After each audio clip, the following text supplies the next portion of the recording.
In this tutorial, we are going to demystify fill-in-the-blank question types.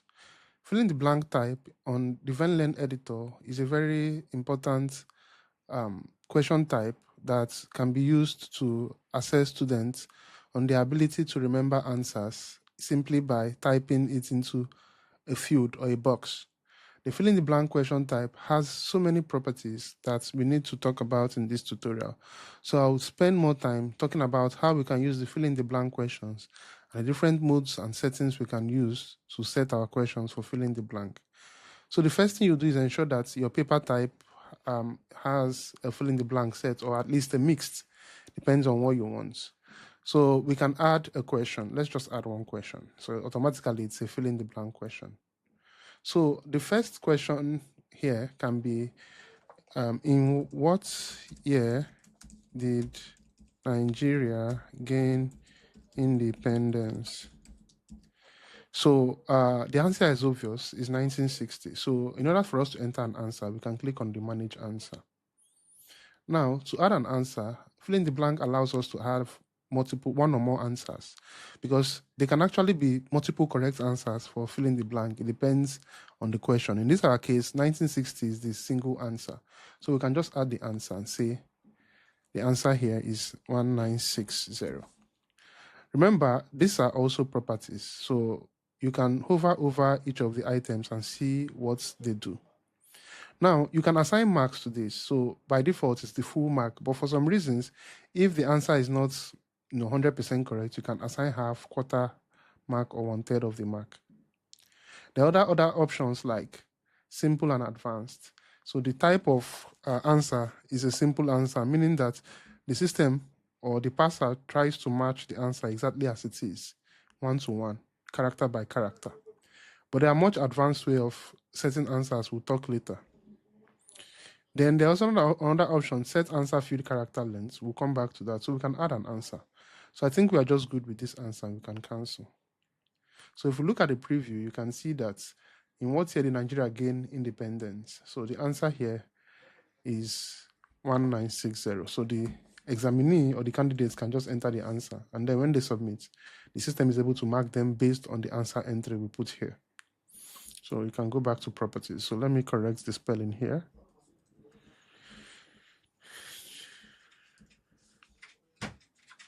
Now, the next thing we're going to do is to see other settings or other properties. So if we go to manage properties, so let's add another question instead. So we can add a second question.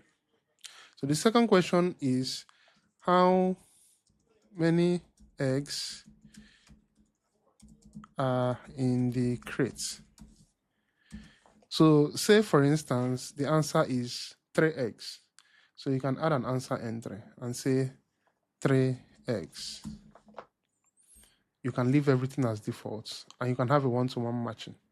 You can add an answer, but sometimes a user may not put the S afterwards. Should we fail them?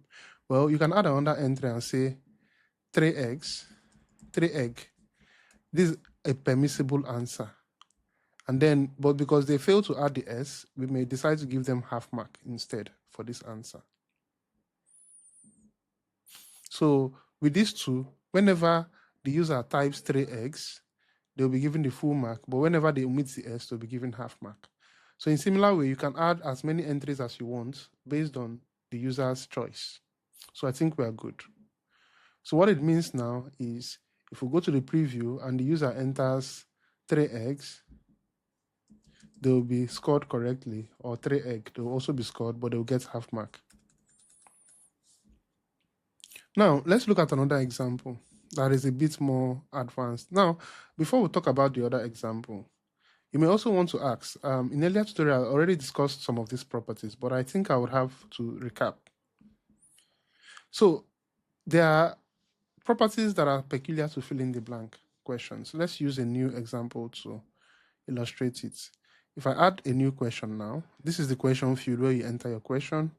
This is the answer entry field I've just shown you. You can add one or more answers, and this is the explanation, which is optional. But there are other fields. The question type is currently filling the blank because that's what we chose for the paper. So we cannot change it. Then there's also another field, remove question before blank. There are sometimes we want the blank to appear, as this currently, let's say the question here is, what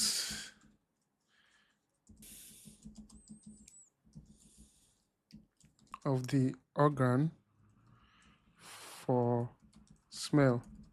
So the answer is nose. We can add an entry called nose. And then when we preview, we can discover that the question comes before the blank. And in that case, you can see it. If we zoom out clearly, you can see it's on a single line. But then for some reasons, we may want to ask a question like dash is the organ for smell. Instead of what is the name of the organ for smell, then we'll put dash. So in that case, we can say, if we go back to property, we can remove this question before blank and add it after the blank. So what we'll do is this property, remove question before blank, we'll remove the question before the blank and make sure the blank is standalone. So if you look at the preview now, the blank doesn't have any question before it or any text before it. And then we can now add it. There's another property called add question field after blank.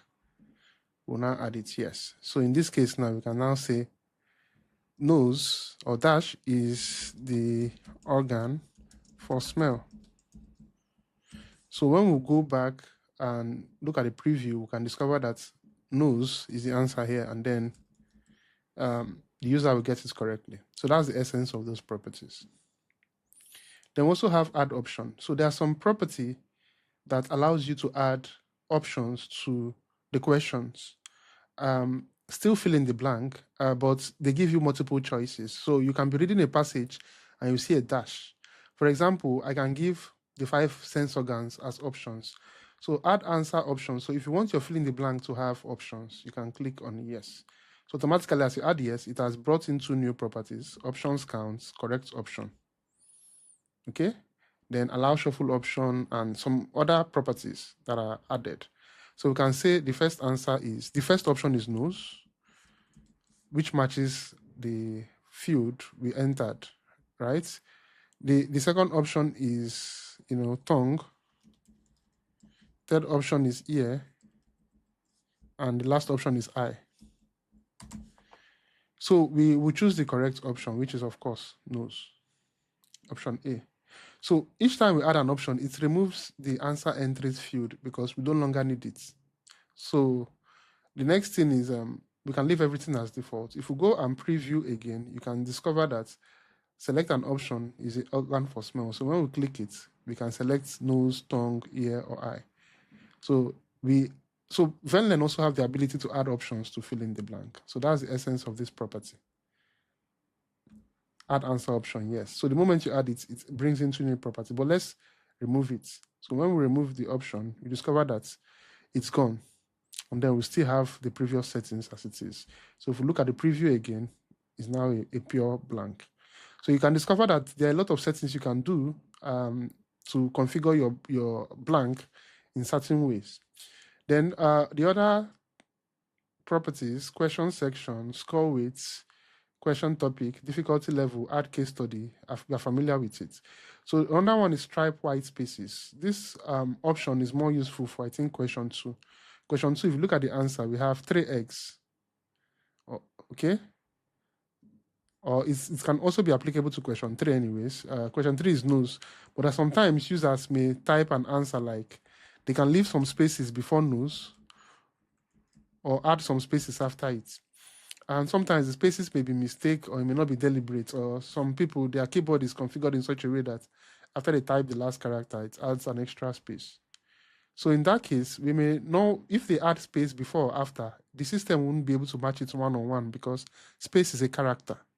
So in order for the system to still score them, regardless of the number of spaces they add before or after the actual answer, the option to fix that is called stripe white spaces. What this means is any number of space before or after the actual text will be removed before it is matched. So when it is matched, regardless of the number of spaces the user adds, what it's most interested in is the text they put in between the spaces. So by default is yes. What it means is that regardless of the space they put, they can still be scored correctly. It wouldn't affect their results. Now, ignore multiple spaces. If you look at it too, multiple spaces can be used in between a text. For example, for this question 2, the answer here is 3x. But someone may decide to say 3 and add multiple space before x. Something like this. So there are probably like 3 spaces here. And then, we only gave it 1 space when we filled the answer. So the system cannot match this normally, all things being equal. But the settings that allow you to still match it regardless is this stuff. Ignore multiple spaces. Yes, what it means is that anywhere it sees space, but somehow the user enters one or more than one space, it will ignore the more than one space and still score them correctly. But if we want to be very strict, we can say no. What it means is that as long as you don't put only one space, you will fail it. Same goes with the striped white spaces. If you put a space before or after, even if you get the correct text, you will still fail it when we choose no. But let's leave it at yes, the default. Now, case-sensitive matching is another very important thing. Someone may decide to type something like 3x in caps, 3x. They're still very correct. Or they can say 3x. That's still very correct. So the systems allow case-sensitive matching. No means that even if they type capital letter, it will not ignore it. The system still, it does not give regard to, case sensitivity. So as long as G is G, whether it's caps lock or not, it will still match it. So that's what this means. Allow case-sensitive matching, no. But if you want them to get the exact case, there could be some question where you want them to get the exact case, then you can choose yes. That's a bit more stricter. So that's that about the properties. Now let's go to more advanced fill in the blank question type. So we can create a new question. Now this question now can be something like, how high is the table from the ground? Now this answer can have multiple intersections. For example, the answer can be 0.5 meters high. Someone may decide to type 0.5. Another user may decide to type 1/2. They are both correct answers. Another users may decide to type half. They are still correct. So these are like multiple answers. So one way you can do it is you can come here and say 0.5 as an answer. You give them full mark. You add another option, 1/2. You add as the same full mark. You add another item, half, and give them the same full mark. And then when the user presses or types any of these, they will still be correct. But it doesn't end there. Because sometimes, whenever you are given a question like this, you need to give the units, 0.5 meters, 0.5 meters high. So this is actually not a complete answer. However, we can still pardon them. For example, we can still come to the question itself and add, for example, if you look at the preview now, how high is the table? So if the answer is, say, 0.5, we can add the units for them afterwards. For example, if we go back to the properties, we can say add answer after blank. Yes. So the answer here is now meters high, right? So if you look at so what it means is now how high is the table from the ground? So the answer here is, if they put anything, either the 0.5, the half, or the 1/2, the unit is already there. But in some cases, the units may not be given to them, and they need to enter the unit. So that's where the advanced type comes in. So let me remove the field after blank. So I can say remove this field after blank, and then we have it as is. So now we want them to enter the real value. So let's first delete these items and add new one. So let's leave this one and edit. So 0.5. So usually the answer should be something like 0.5 meters high. But this can have various forms. It can be 0.5. Someone may decide to use M instead of meters. Someone may use the other spelling, British or American spelling, meters. So there's a lot of options. Someone may come and use half here. So in order for us to cater for all this in a single expression, or to have a more, robust expression to cater for these things, we have to choose what we call the advanced matching type. Now, advanced type matching uses what we call a regular expression. So a regular expression is essentially a pattern that the system uses to identify answers that are intended. For example, if I want 0.5 to be correct, so I can say 0.5, and then regular expression is different from, the simple type is different from the advanced type in that advanced type only makes use of the regular expression in the matching. It doesn't consider the case-sensitive options we use in the properties. So in regular expression, there's a pattern, 0.5. So the next thing is the meter high. So the user may decide to type meter like this, give a space and type meter. So in that case, in order for us to ensure that we take care of the space, we can say space, any number of space, there's a star. So what the star means is that if this user gives 0 or more spacing, it will still be correct. So what it means is that, so after the spacing, what next comes is what? Meters. Meters. But again, meters can be correct. Meters with RE can be correct, as well as M can be correct. Okay, so let's give the 3 options. So in order for us to group items, we can do this.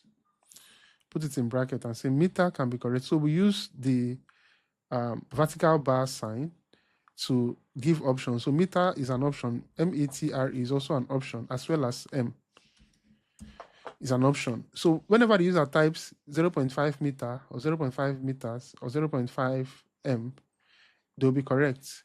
And then let's say at the end of the day, we want them to have S after each of them.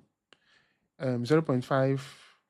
Okay, let's leave it that way. So we can test the matching by saying 0.5 meter and test it if it matches. So the test passed. So whenever they write 0.5 meter, they'll be correct.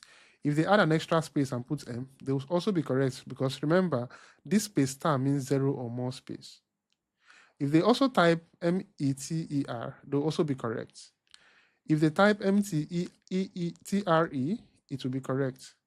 But if they misspell the meter for some reasons, it will not find the matching. So that's how regular expression works. Now, after that, we also have high. So we can put it space, also 0 or more spacing, because 1 or more spacing, because after meter, you definitely need to leave a space before you press high, right? Before you type high. So what we have here is, so 1 or more spacing is plus, not star. So we use plus. Right? Give space plus. So after the meter, there must be 1 or more spacing, and then the text that follows. So we can also have high, bar, and deep. So whichever is correct. If they put high, if they put deep, they're also correct. So what it means now is, if we type meter, we'll be wrong because we need to put the high. So if we come and put high here, it will now find a match. If we put deep as well, it will find a match. Okay? But if we don't add a space, it will not find a match, because we have said 1 or more spacing. But if we add multiple spaces, it will definitely find a match. So that's how the regular expression works. So what we have done here is we have said 0.5 meter high can be correct. 0.5 meter deep can be correct. 0.5 m deep. So if I use m instead here, it will also be correct. Now, 0.5 is not just the answer. So we have other answers. So we can now put the half here. So in brackets, the bracket is just used for grouping. So we can say bar 1/2 bar half. So what it means here is, if the user replaces 0.5 with 1/2, they will still be correct. If they replace it with half, they will still be correct. Okay? So that's how regular expression works. It allows you to define how you want your answer, all exhaustible approach, so that whatever the pattern is, they will still be correct. So if I come here and misspell anything, it will not find a match. Okay, so you can see how with just one single expression, we've been able to cater for all possible combinations. So that's what regular expression helps us do. If we had entered the answer one after the other, we'll probably have up to 10 entries, 10 unique entries for this. So sometimes you may also want to pardon them if they don't put high or deep. How high is the table from the ground? 0.5 meters. They're still correct technically. So if you also want to pardon them, if they don't put deep, there's a question mark here. What it means is that this item is optional. So whether they put high or deep, they don't put high or deep, they'll still be correct. For example, this is correct as well as this is correct. The half meter or 0.5 meter. Okay, the moment I remove this question mark, the system would always look for high or deep. If it does, it won't see it.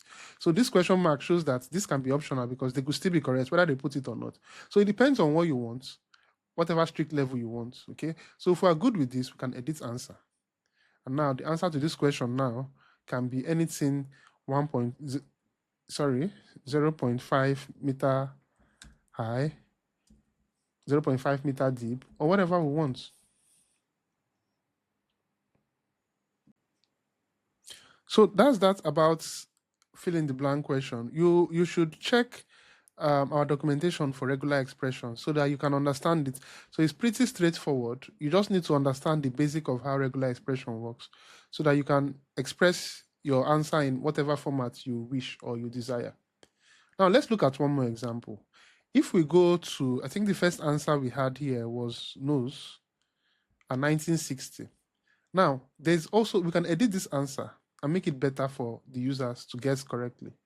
So we've talked about the mark, we have talked about type, and now there's this option, set answer field character length. So sometimes we want to give the user better clue on how to guess correctly.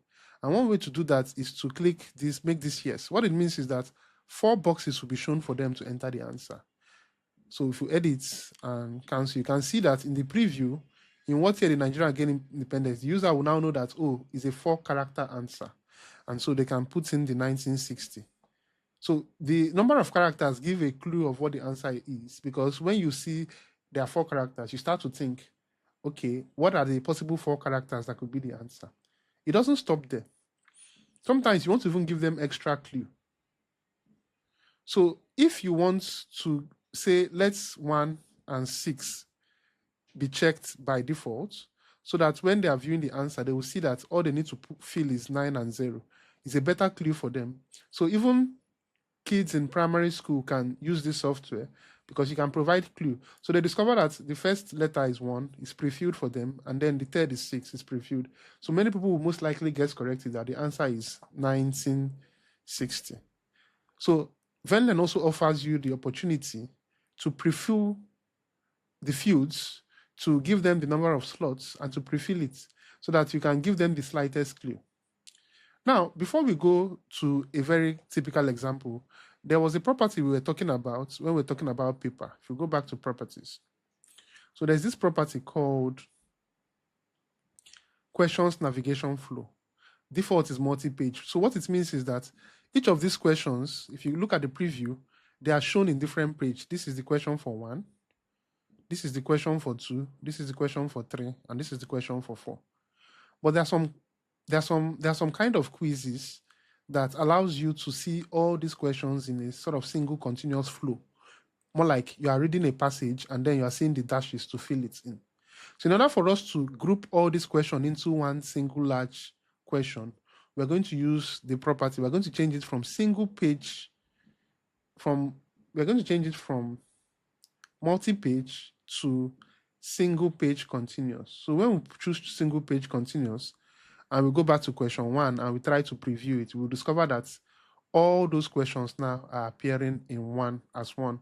So someone can read in what year the Nigerian gained independence, fill it up, how many eggs. So there are some kind of questions, especially test of English listening skills for IELTS exams or British Council related exam.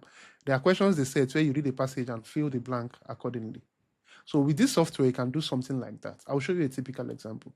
So in this case now, you can see that question 1 is highlighted. That's why the 1 is circled blue in blue background. If you select question 2 will be highlighted, question 3 will be highlighted, and question 4 will be highlighted. So I'm going to show you an example. So you discover that they need spaces, so you can add your spaces so that it will be formatted properly. Question 3 dash is, so I think this one should come. Okay, hold on. Yeah. So question 4, so you can add spaces as you desire. So you can collapse it and see how it looks, however it happens. So users can just enter the answers, and whatever we have chosen as the answers, we marked for them. Now, I'm going to show you an example where we have a typical question that was derived from, I think it was British Council test online, how we're able to simulate that using our software, Venlearn Editor. So if you look at this website by British Council, they gave a test. It's a listening test where you listen to an audio, a 7 minutes audio file, and then you are going to fill each of the answer. So I've been able to create a sample like this using our software. So they gave an example, and then they gave question 1 to 5, and then question 6 to 10. But we'll focus only on question 1 to 5 because of time. So express train leaves at 1. Nearest station at 2. These are blanks. So usually in British Council, they could give you a paper or computer test. In paper, you fill in the answers. In computer, you type it. So with our software, we can create an assessment like this. So if I go back, and I will open the sample. I think the sample is video samples.ven project. When I open it, you're going to see that listening test. So if I go to the preview, you can see it. So we have been able to simulate this practice in our software. Exactly is it. So you can see the first question, we added the audio file. We talked in another tutorial how to upload an audio file. So this is the audio you listen to. And then the question, the header, if you look at it side by side, and then the instruction. Okay, so the answer entry for each of them have also been provided. So this answer is 9:30 a.m. We use regular expression to express it. So you see question 2, again, you see the answer. Helendale is the correct answer. So with this software, we're able to create something. And remember, we used the single page continuous option. If you look at it, okay, so in order for you to group all your question into one single field, you ensure that this property is selected.